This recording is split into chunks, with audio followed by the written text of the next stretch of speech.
What if I told you that the pain you're feeling isn't about your body, but about your mind? How long are you going to keep living with that pain, with your body, screaming and doing nothing? Today I'm going to give you something incredible. Easy, very easy, really. If you know how to activate what I'm going to teach you in a simple way, with your mind, with your thoughts, you can really achieve spectacular results. Even if God wants to heal physical pain, physically material pain, like using your mind and your thoughts. And this is science. It's not something in the air. It's science, it's neuroscience, and it's easy. Listen carefully. First, you have to understand that when we talk about physical pain, there's always an emotional root behind it. That is, when we talk about pain, a symptom, for example, when someone feels pain somewhere, that symptom didn't start with that organ. Suddenly there's a cause and effect. For example, let's look at a very simple example that anyone can understand. Someone ate poorly, ate food that was in bad condition. What's going to happen to them afterward? Obviously, you know the answer. Their stomach is going to feel bad. Obviously, it's not going to work as it should because there's an underlying cause. But many people, this example is very easy, but if you really understand it, it can save you from many situations that aren't so easy to understand. If you understand the concept, it can really help your healing. What's going on? Someone feels unwell, for instance, after eating spoiled food, as I mentioned. Therefore, the consequence is the symptom. The symptom is that the stomach isn't working well, it hurts, they go to the bathroom and feel bad, their stomach hurts. A normal person who understands the concept I'm explaining does what they're trying to do. It's basically allowing your body to get rid of what came in the wrong way. That is, in this case, the spoiled food. Therefore, you go to the bathroom, drink water, eat healthy, don't eat too much, and basically give your body a few days to cleanse itself. Someone who doesn't understand this concept, what do? Their stomach hurts and they take a pill for stomach pain. That's what they're doing there. They're making the situation worse and they're making their healing worse. They're blocking the healing. That's what they're doing. In that case, instead of basically removing the cause of the problem, what they're doing is covering up the problem, which may apparently feel better for a few minutes or a few hours. They feel better from the pill, which chemically triggers things in their body, but in the medium term, the problem clearly worsens. Why? Because the body, instead of easily getting rid of what it needs to, now has a toxin, which is a pill, a tablet that tries in some way to stop that natural healing. That wants to come out. Think of it like water that wants to come out. Water wants to come out, and you come with a well-made plug and block that pipe where it wanted to come out. The water will try to get through, causing pressure, but it won't be able to escape. There comes a moment when the pressure is going to be so great that it will come out, but in a disruptive way, in an unnatural way. Therefore, you have to know that when, like in these cases I'm talking about, a lot of people in the world of healing misunderstand what's happening. And if you understand this, it can help you and your family, your friends. What I'll teach you is amazing, easy, and logical, so feel free to share it. What I'm telling you are things that many people in the scientific world will accept. Obviously, the exercise that I'm going to tell you about later on is science, neuroscience, parasympathetic system, vagus nerve, and other topics I'll discuss later. If you want about a simple exercise that will help if you want, let's get to it. What we're talking about today, about how to heal with your mind, that's coming up later. That's pure science and neuroscience. But what I'm going to talk to you about now is a topic where in the world of science there are actually different opinions. There may be different opinions, but what I'm explaining to you now is on a logical level. Are you going to understand that anything that comes to cover up a natural healing that should come out on its own, like the example of someone who ate spoiled food, makes the healing worse and slows down the healing? Another easy example. It's very important to understand the examples because if you understand them well, they can save you, as I told you, from many situations, both you and your loved ones. Alright, someone was basically in a place. They were in a place with a lot of smoke, and after leaving that place, the person really starts coughing. What happened there? Was there smoke or toxins? What should the person do? I'm asking if you understood the previous example. Obviously, allow the body to get rid of those toxins, which is that smoke that entered in a natural way. But what happens? Many people get scared and say, I don't have a cough, but then admit they do. So then they go to the pharmacy and ask for a cough pill to calm their cough. Did you understand the previous example? This person either improves or declines, making things worse than before. They clearly make things worse. What? This person wants to stop the symptom, the cough, but the cough isn't the illness. So what is the real illness? That smoke that got in, that's the problem. The illness is the cause is not the symptom. Do you understand the difference? There is a cause, a symptom, and a problem. The smoke and toxins that entered the body. Very well. There is a symptom, and what is the symptom? The cough. Is the symptom the problem or the solution? I'm asking you, is the cough a problem or a solution? Is it smoke or the solution? Obviously, if you understood what I explained to you, the cough is the solution. Therefore, here I am giving you a key to natural healing, which is amazing. Unfortunately, many people misunderstand healing. They think that calming the symptom is healing, meaning they think that lowering it. The cough, in quotes, because like I said about the water pipe, if you plug it, eventually it will burst out suddenly instead of naturally. That is, that pill the person takes, quote unquote, for the cough will probably quiet the cough. In the case that it really quiets the cough, it's a bad sign. What does that mean? Is it certain that they're doing it wrong? Because now I'm asking you, what should actually happen? I'm asking you, was it a cough?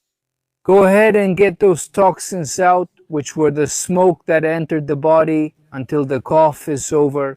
What?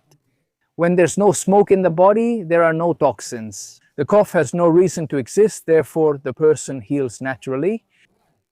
Do you understand the concept? I want to pause before giving you the easy but important exercise because understanding this is amazing. It really is a revolution in healing. It's something so simple to understand. But unfortunately, a lot of people, even very good and very intelligent people, don't understand this. They think that silencing the symptom is the solution, when in reality, it's the opposite. Silencing the symptom, which is the cough, actually makes the problem worse. Basically, the person who takes a pill for the cough, if it helps them, if it helps to silence the cough for a while, and everything seems normal and calm, what's happening? What is it? The person blocked the toxins from the smoke, but as I mentioned, the smoke remains inside and the cough stopped due to a chemical effect from the pill. Apparently there's no cough and it seems like they got better. What's happening is that the problem, which is the smoke, is getting worse because they put a stopper on the smoke and that smoke will have to leave the body. If God wills it, obviously. How? Unfortunately, this could erupt into a stronger cough within hours or a day or two. That is, there's something very important to understand here, that when we talk about healing, it's not just about curing. The symptom, in quotes, is not about curing the cough in this case, but allowing the cough to continue and expel the toxins. This refers to smoke that entered the body improperly, as I mentioned before, allowing the body to expel spoiled food consumed the wrong way. Therefore, we don't take a pill for stomach pain or a pill for a cough, but instead we try to let the body expel the toxins in the most natural way possible. If it's a cough, it's perfect to have a cough. Let there be a cough. Let it come out, come out, come out, come out until the cough ends or the person goes to the bathroom. Go to the bathroom until that food is eliminated naturally. Excellent. If you understood this, that's amazing. It's a powerful gift I gave you for healing yourself, your loved ones, and the world. Because you can teach this to other people very well. Having understood this, now we need to understand a little more. Let's go a bit deeper with some slightly deeper examples. Not a cough for spoiled food. Now let's talk about the person, for example, he has liver pain, but he didn't eat badly. But if you think about it, this person has a grudge, a contained anger for years. And those years of contained anger or pain, if God helps him realize that this is the cause of the physical pain. Therefore, many times, obviously someone who ate poorly might have a stomach ache for a reason. Like I said, they ate poorly very well. That's something easy, simple to understand. But someone who doesn't eat poorly, someone who eats well, eats macrobiotic, eats fruits, fresh fruits, vegetables, a balanced diet, everything perfect, but has liver problems. What happens if the person reflects? It could be, obviously it's not, obviously I'm speaking at a very conceptual general level, but it could be that this person has suppressed anger, bottled up rage, strong envy towards someone, and that settles in their body and has effects on the body for a certain period of time, causing pain or problems in the liver or at the heart level. Is the heart related to hope, or that God allows people who are in despair with emotional problems to have heart problems? Maybe the person is athletic and exercises, that's great, but if they have issues with hopelessness, the person goes through life like that, in shape. No hope, no faith. That can obviously affect the heart or lung issues as well. Lungs are also about hope.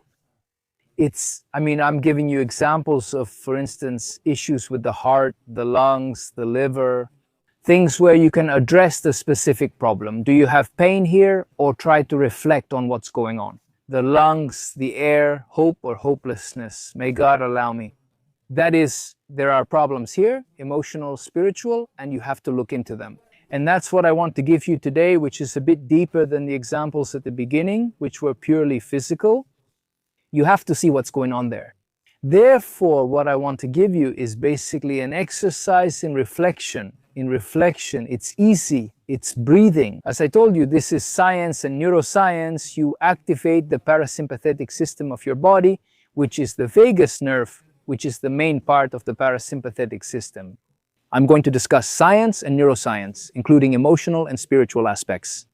What we're going to do now is an exercise that will somehow allow us to first calm our nervous system and therefore our body and our mind. Basically, first try to find, as I said, try to find this exercise I'm telling you, a quiet place where no one will disturb you. Try to avoid any kind of distractions with your phone.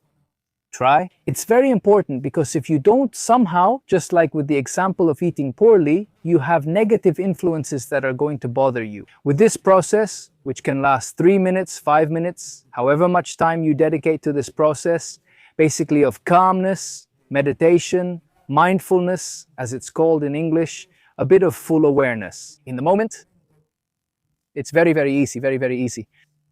Now what we're going to do here is the following. First, try to find a quiet place while we do the exercise. I'm going to explain to you what you're doing physically in your body.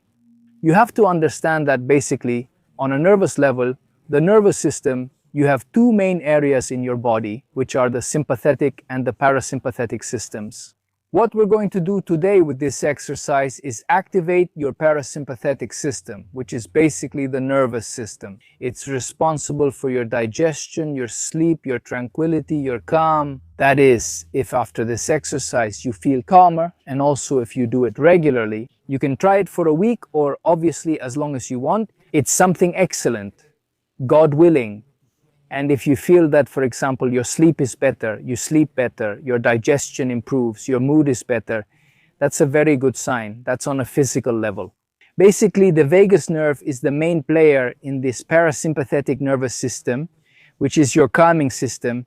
And basically, the vagus nerve is the longest cranial nerve you have. It's like a highway, a cable, a connector that links your mind with vital organs like the heart, lungs, and intestines. Spectacular. Basically, it's a highway that runs communication between your brain, your head, and the rest of your body, like vital organs. When you activate it, basically, your mind sends messages to your body through this highway of calm. The messages are, you are safe, everything is okay. You're not in fight or flight mode, which would be the sympathetic nervous system, which is amazing. During real danger, it activates and the person must either flee or fight depending on the situation. And it's amazing and incredible. God, the Creator, gives us the sympathetic system for risky situations so that we don't have those negative situations. But it exists, and the parasympathetic system is the opposite. The opposite is the system, as I told you, of calm, digestion, rest, which basically tells your body that everything is okay. You're not in a fight, you're not in crisis, everything is in order, so your organs are at peace. But think about someone who is under chronic stress, which is obviously the number one enemy of your body and your mind. It's basically the sympathetic system activated. It's like a big red button, a red light that tells your body you're in danger, protect yourself, run, fight. Think about someone who is constantly stressed, struggling with their phones and this and their job, running back and forth. Their body is in a constant state of boiling, and basically their sympathetic system is activated. That red button is activated, and obviously their organs may obviously not function as they should. Now activate the green button, that internal doctor that the Creator gives us, which is the vagus nerve, the parasympathetic system, basically telling your mind to tell your organs. Here's the exercise I mentioned. It's so easy, we'll do it now. It's important to understand what I said earlier. Your mind communicates with your body. Everything is in order, everything is fine, every organ, heart, lungs, intestines, all the vital organs, everything is in order, calm, peaceful, digests well, thinks well, feels well, breathes well. That is, according to each organ, each task, and each function. Excellent. And that's what we're going to do in this exercise in a natural and easy way. Very good. This is the first step of the exercise, which is basically to breathe. As I told you, this is science and neuroscience, and it's basically known that mindfulness, which is basically full awareness in the moment, in the present, is meditation. That activates the vagus nerve, that improves your system, and also at the level of cellular biology, your cellular biology is improved. Basically, it's amazing. So what we're going to do now is basically breathe. Close your eyes, try to sit up straight, breathe in for 4 seconds. Hold it for a bit and then exhale for 8, like blowing out a candle. Hold it.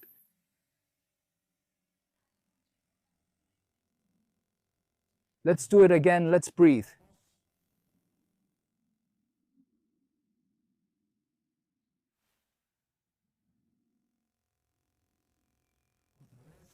What we're doing now is diaphragmatic breathing that activates the vagus nerve.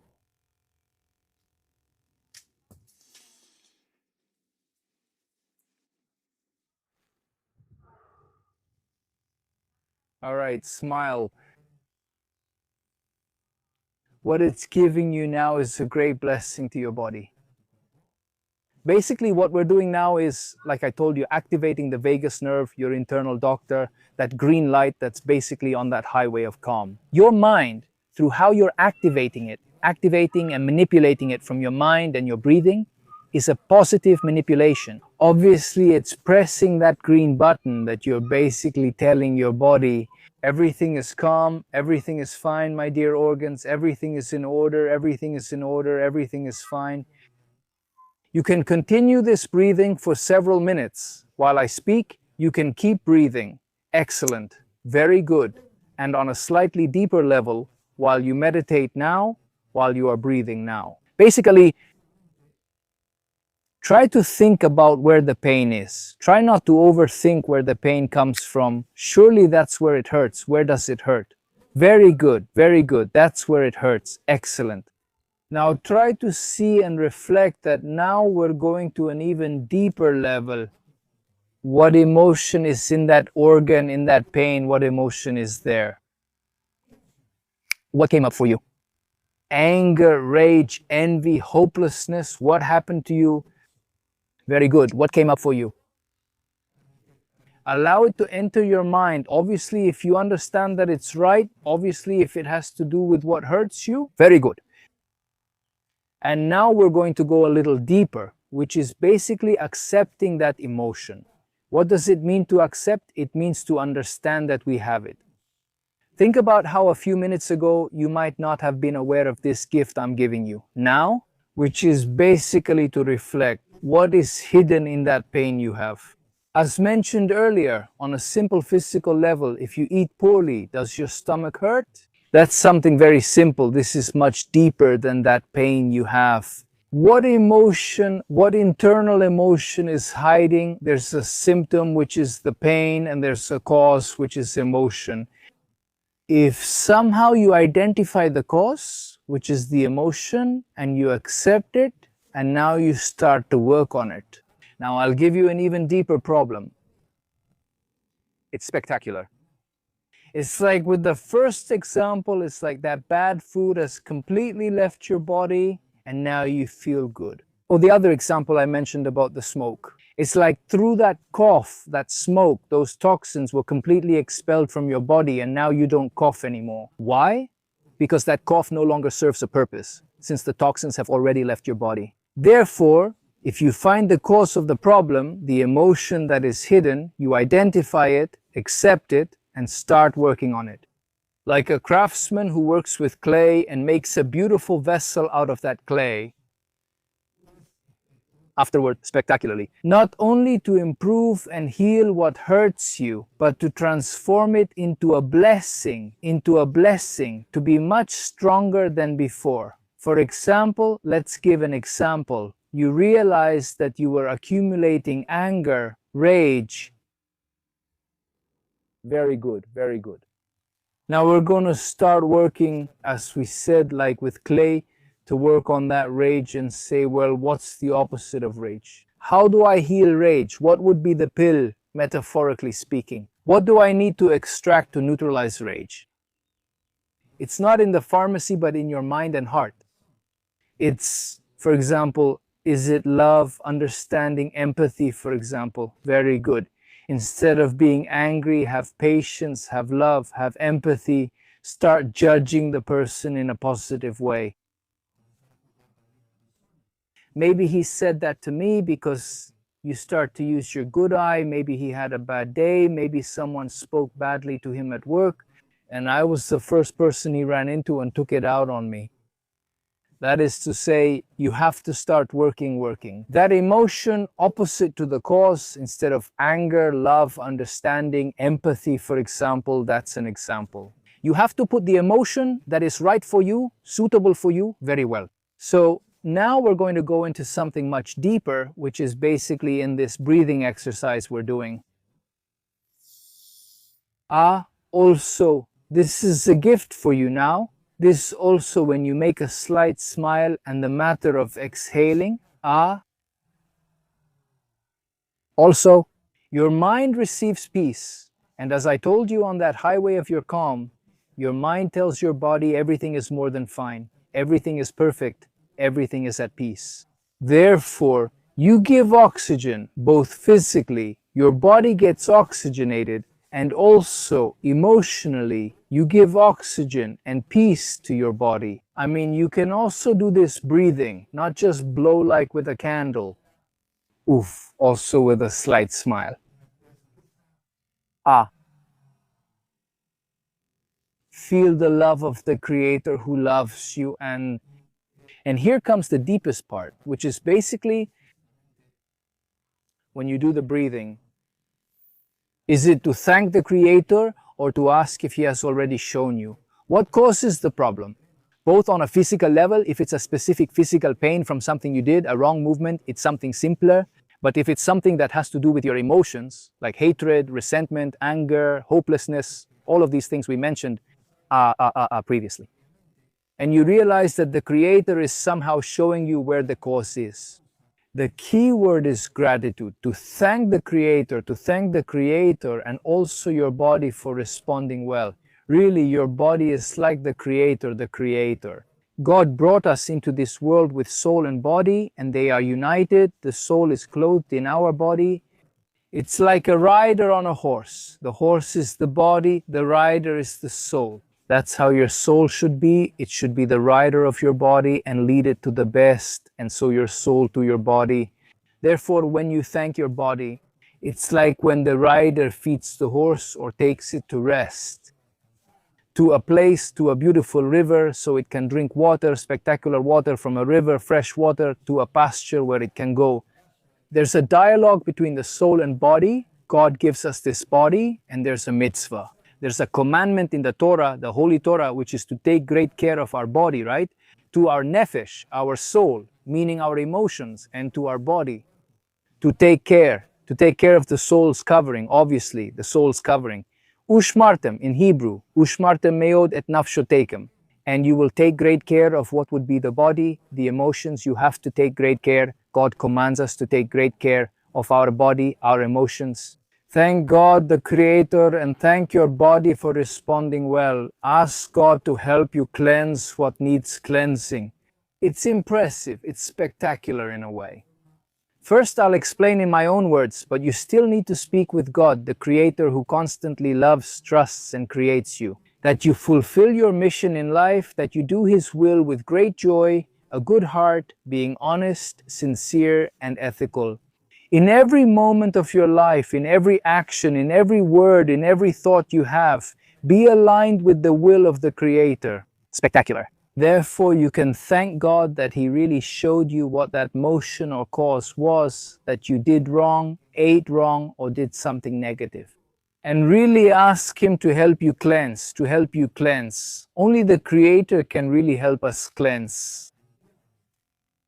Therefore, let's really focus on this, on trying to use this breathing, this simple breathing, as I told you, which is to activate your vagus nerve, the parasympathetic nervous system, and then take it to a much deeper level, which is to have a dialogue with the Creator, because the Creator is the origin of all origins. He constantly watches over us, cares for us, and loves to listen. Open your lips, speak with your own words. Our wise Kabbalists explain, speak sincerely as you would with your best friend, not being eloquent or giving grand speeches. No. Tell Him how you feel, what hurts you, what's going on with you. And ask Him for guidance. Ask God to show you what emotion is hidden in that problem, in that pain you have. If God wants us to have the merit to be healthy and strong, to do the Creator's will with much life and a good heart, to fulfill our mission in life for long days, long years, a life of meaning, may it be with success and blessings. Let me know how it went in the comments. I'll be waiting.